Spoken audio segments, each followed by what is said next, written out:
In November 1932, the Australian military loaded machine guns onto trucks and drove into the outback. Their target was not an invading army. It was not a rebel faction. It was a bird. A very large, very fast, deeply unimpressed bird. And the birds won. To understand how one of the most powerful military forces on Earth lost a war against a flightless animal, we need to go back a few years. After World War I, the Australian government gave land to returning soldiers in Western Australia. Wheat farms. Thousands of acres of golden soil ready to be worked. The soldiers had survived trenches, gas attacks, and some of the worst fighting in human history. They were tough. They were determined.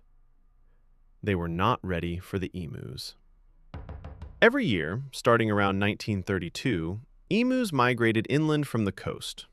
20,000 of them, maybe more. They walked in massive columns, ate everything in their path, and destroyed fences like they were made of paper. The farmers had no idea what to do. They asked the government for help. The government listened carefully, nodded slowly, and did something that sounded reasonable at the time. They sent the military. Major G.P.W. Meredith of the Royal Australian Artillery was given the mission. He arrived with 2 soldiers, 2 Lewis machine guns, and 10,000 rounds of ammunition. This should have been enough. The emus had no armor, no strategy, no air support. They were just birds looking for food. But Major Meredith had underestimated his opponent. The first engagement happened in early November. Meredith's men spotted a group of about 50 emus near a dam. They set up the machine gun, took aim, and opened fire. The emus scattered, not in panic, in formation.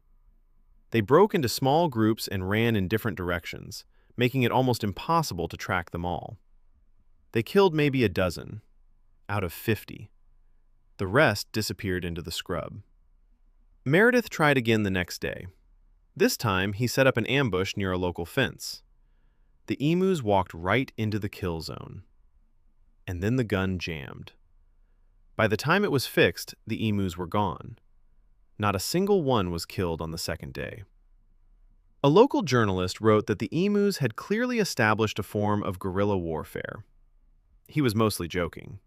He was also mostly right.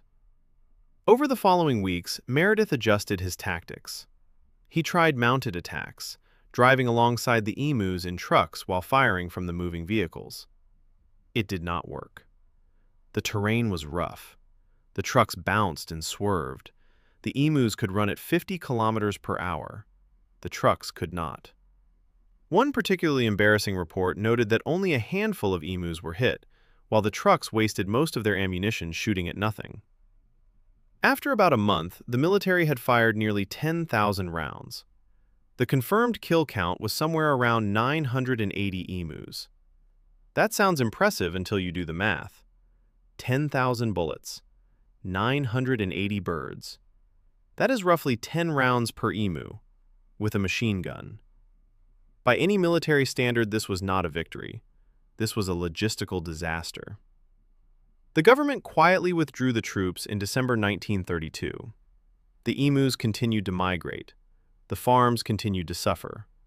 The war was over, and the emus had not surrendered.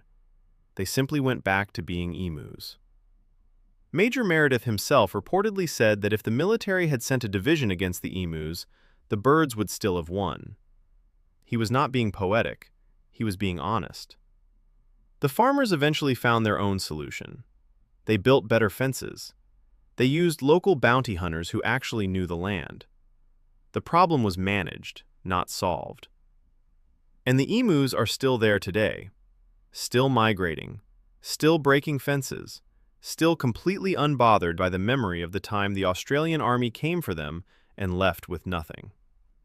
There is something deeply funny about this story, but there is also something a little sad. These soldiers had survived the worst war the world had ever seen. They came home to build something peaceful, and instead, they found themselves humiliated by an animal that did not even know a war was happening. The emus were not brave. They were not strategic. They were just hungry, and the humans with machine guns were bad at hitting moving targets. Sometimes history is not about great men making great decisions. Sometimes it is about a bird that refused to lose, and an army that could not explain why it failed. The Great Emu War is remembered as a joke, and it is. But it is also a reminder that confidence and firepower are not the same thing.